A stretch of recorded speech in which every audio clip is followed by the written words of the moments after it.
sa probinsya, no? Kamusta na kaya mga pinsan natin? Oo nga pala. Okay lang kaya sila dito?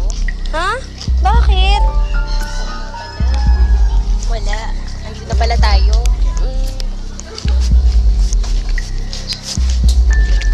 Pasok.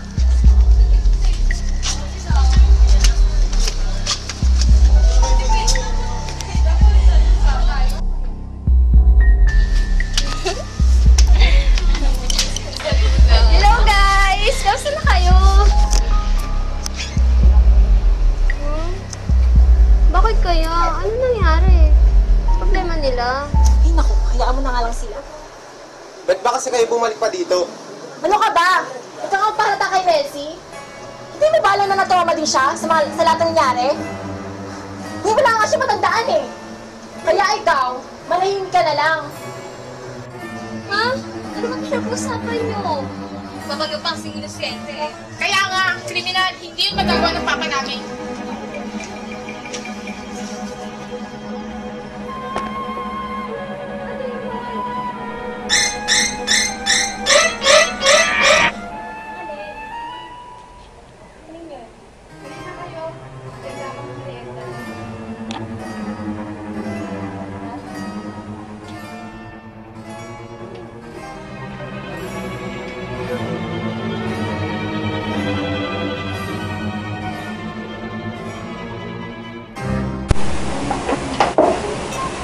Kamusta naman kayo mga pinsan?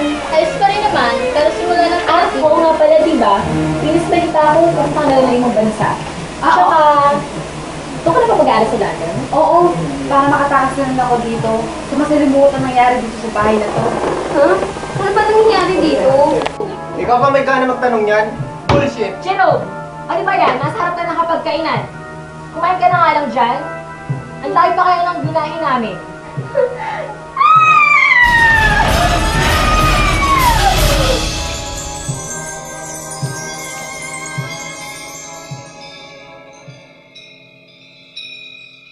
Ano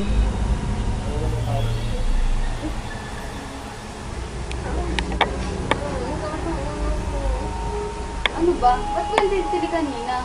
Pinapagabot na siya ng concession niya. Ha? Nakita ko siya kanina. Nakakatakot. Mukhang pamilya. Gusto mo pa dali ka namin sa ospital?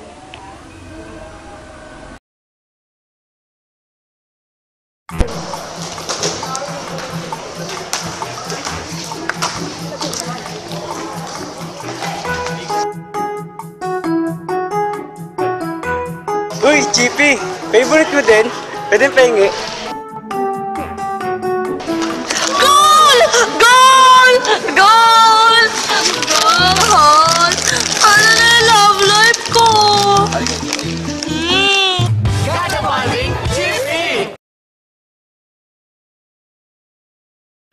Anong gagawin mo para makakain ng Lucky Me Pansit Canton? Maliligo na po ako araw-araw. Pagugas na ako ng pinggan pagkatapos namin kumain. Pagliligpit na kanagan tuwing umaga. Hindi na ako kain ng sobra!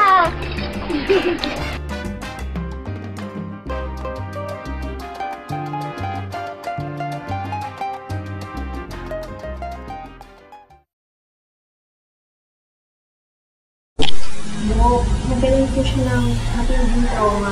Nagaling po siya ng tito namin. Parang naging mga po ugali mo yun.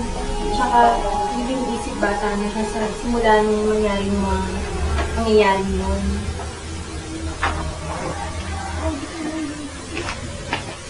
Tay, Elena.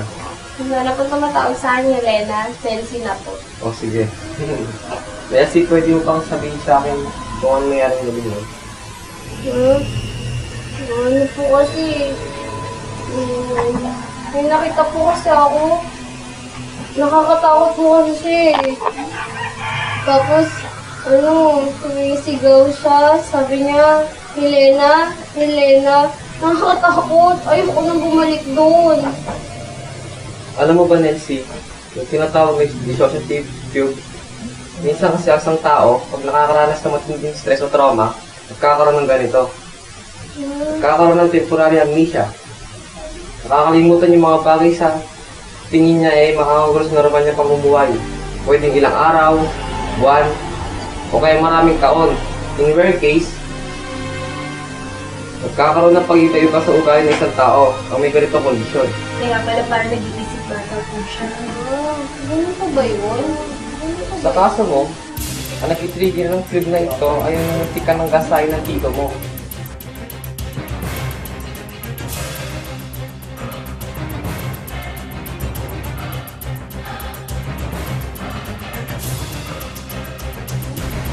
Yun ito sa akin ng mga pinso mo na nanlaban ka at napatay mo siya.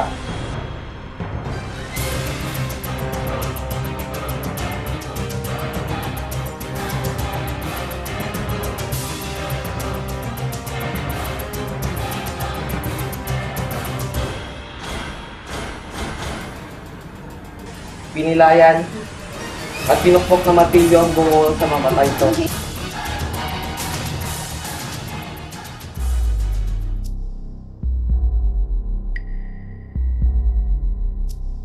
Hindi po, wala po akong ginagawang ganun. Hindi totoo yun, di ba? Helena, yan ang katotohanan.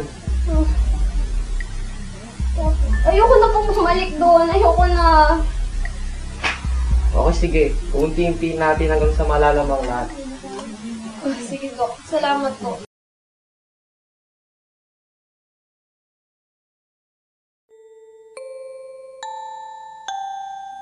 Para tuluyang mawala ang dissociative fugue na iyon, madalas na siyang nagpupunta sa psychiatrist.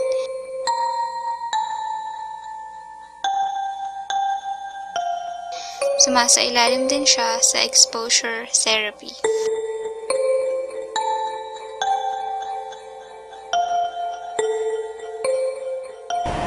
Sorry na.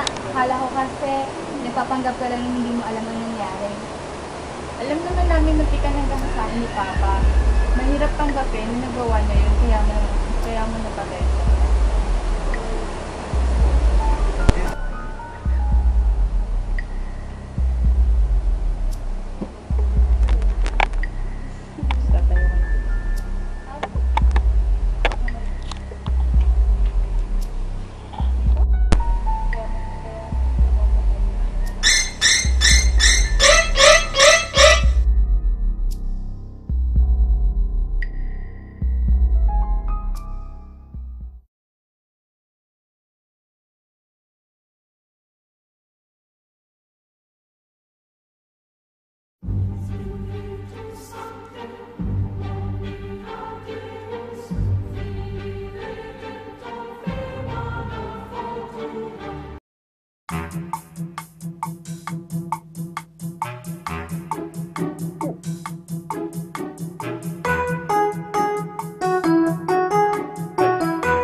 Anong gagawin mo para makakain ng Lucky Me Pancit Canton? Maliligo na po ako araw-araw.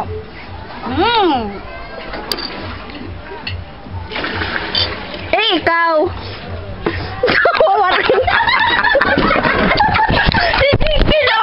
Kumain ka na nga lang dyan. Ang dahil pa kayo ng binahin namin.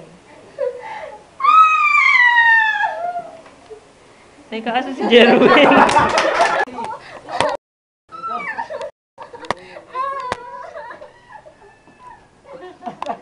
Nagsama.